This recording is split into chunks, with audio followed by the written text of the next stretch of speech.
Earth signs, tignan po natin kung ano yung mensahe para sa iyo ngayong araw. Keep in mind po na ito ay general reading lamang. So, hindi po lahat ay makaka-relate. So, be open-minded.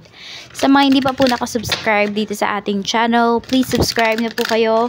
And palike na din po ng ating video. At sa mga nais pong mag-avail ating private readings ng ating Evil Eye Amulet, ng ating PR's bracelet, makikita nyo po yung link sa description box. Tarot Intentions by Aliana Reyes. So we have activated earth. Sabi sa dito, power places, ley lines, trust where you're led. So naguguluhan ba kayo? Tinatanong nyo ba sa sarili ninyo, nasa right path ba kayo? Bakit parang walang nangyayari? Yes, you are on the right path, earth signs. Need nyo lang is, give your best and maghintay ng resulta. Okay, give your best. Maging madiskarte kayo and tingnan ninyo ano ba yung mga strengths and weaknesses ninyo pagdating dyan sa nilalakad ninyo, pagdating dyan sa path na dinadaanan po ninyo. Marami kang matutuklasan regarding yourself. Check natin pagdating po sa kung ano pa ang mensahe para sa'yo, ano pa ba yung mga pwedeng mangyari today. Ano pa po yung pwedeng mangyari, spirit guide for earth signs.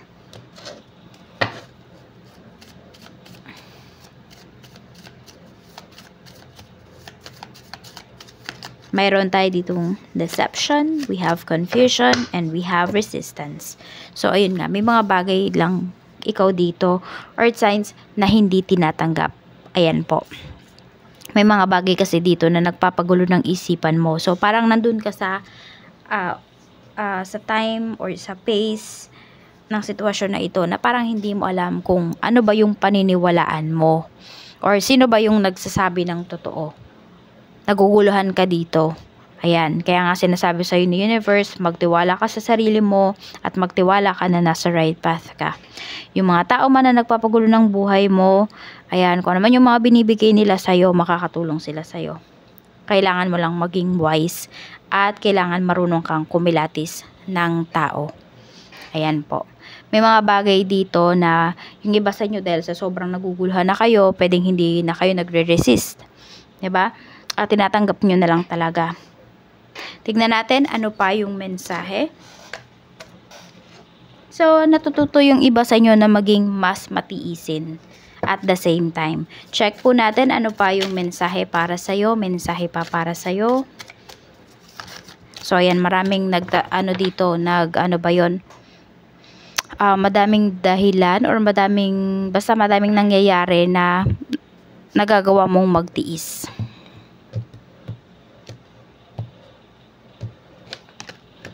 Tignan natin pagdating dito ano pa yung mga pwedeng mangyari para sa'yo. Pasensya na po kayo at nandiyan si Dimitri. We have Queen of Swords. Okay, so mas masakit talaga yung ulo ninyo kasi yun nga, hindi talaga kayo sure kung nasa right path ba kayo. Tama ba yung mga ginagawa ninyo? Or nagsasayang lang ba kayo ng oras? We have 9 of Cups. Tas meron din dito napaka-irresponsable pagdating sa family nyo. Pwedeng ito yung tipong kakain lang tas hindi nag-uurong ng pinggan, naghuhugas ng pinggan. Ayan. Okay? So, tignan natin. We have Knight of Wands. Parang ano ba? 7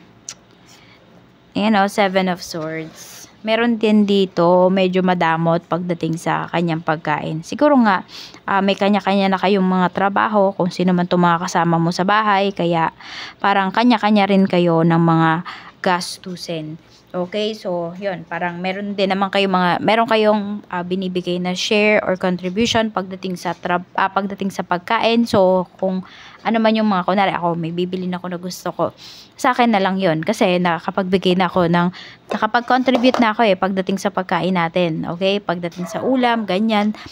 Okay, sa mga meals.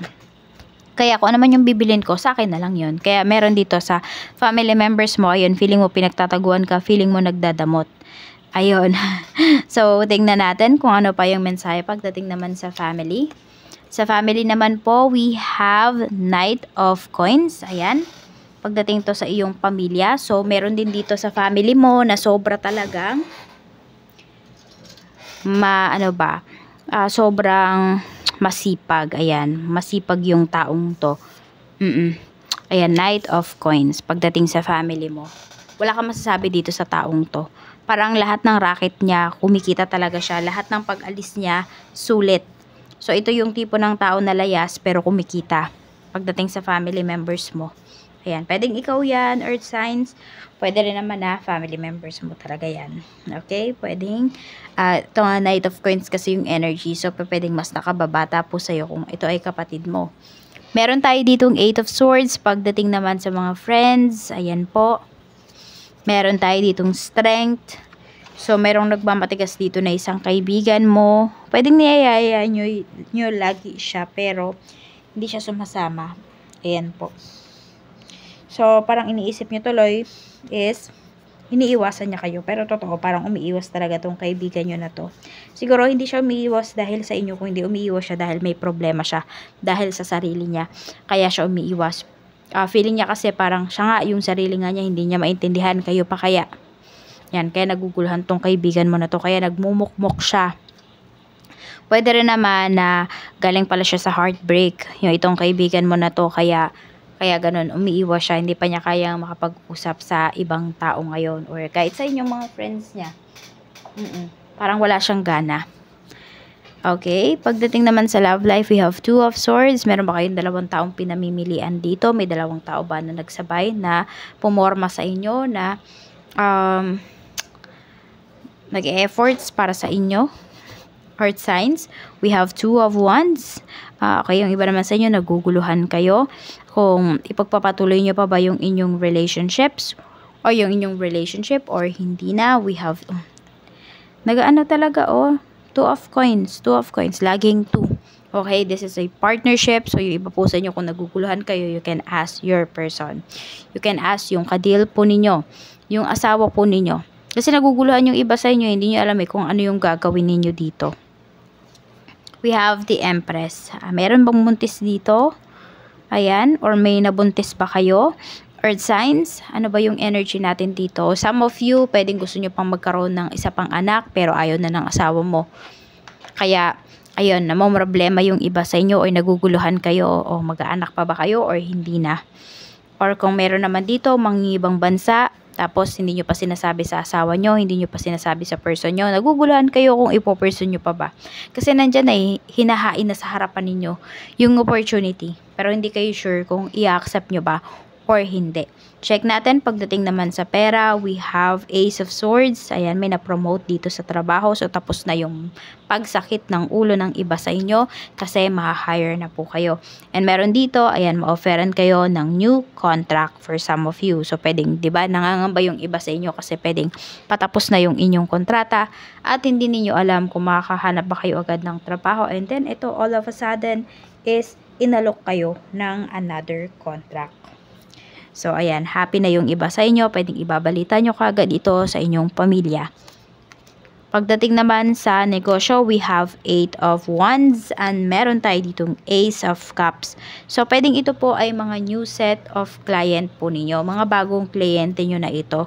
So, wag nyo na daw pakawalan. Yan yung sinasabi sa inyo ni Universe kasi kikita po talaga kayo dito. For some of you naman, earth signs, need nyong lumayo. Okay, pwedeng need ninyo ng bagong lugar para dito sa inyong negosyo. Ayun yung sinasabi dito because we have Ace of Cups, 8 of Wands. Kikita po talaga kayo dyan. So yung iba lang sa inyo, siguro natatakot kayo na maglabas ng puhunan ulit kasi di nyo alam kung babalik ba siya. Ayan, pero ganoon naman talaga sa business. It's a risk talaga. So, kung malakas yung loob ninyo, i-push nyo to kasi kikita po talaga kayo. Maganda yung pinapakita dito pagdating sa negosyo ninyo. Yan. Tignan natin. Ano pa yung mensahe? Blessing, Spirit Guide. Mayroon tayo ditong a blessing on a friendship. Ayan po. So, pwedeng kung ikaw yung nahihirapan dito, mafe-feel mo yung mga friends mo. At kung isa naman sa mga kaibigan mo at mafe-feel niya yung presence mo, matutuwa talaga siya. Masasabi niya na isa ka talagang tunay na kaibigan. A blessing for a good work. Ayan, so pwedeng earth signs. Karamihan din sa inyo, kinakaibigan ninyo, yung mga katrabaho ninyo. Para syempre, less yung kompetensya. 'Di ba? Meron tayo dito nga blessing on your creativity. So ayan po. Okay, so ayan, pwedeng very good po kayo ngayon pagdating sa inyong trabaho. Mapupuri kayo dito. Pwede rin nga na yun, kaya may maha-hire dito.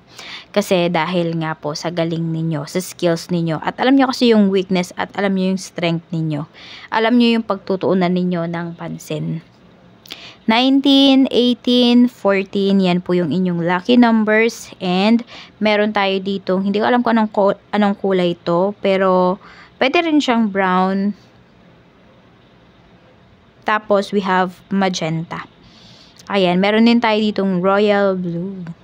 Ayan, and white. Yan po yung mga lucky colors po ninyo ngayong araw. Maraming salamat. Mag-iingat po kayo always. And more blessings to come. Bye-bye!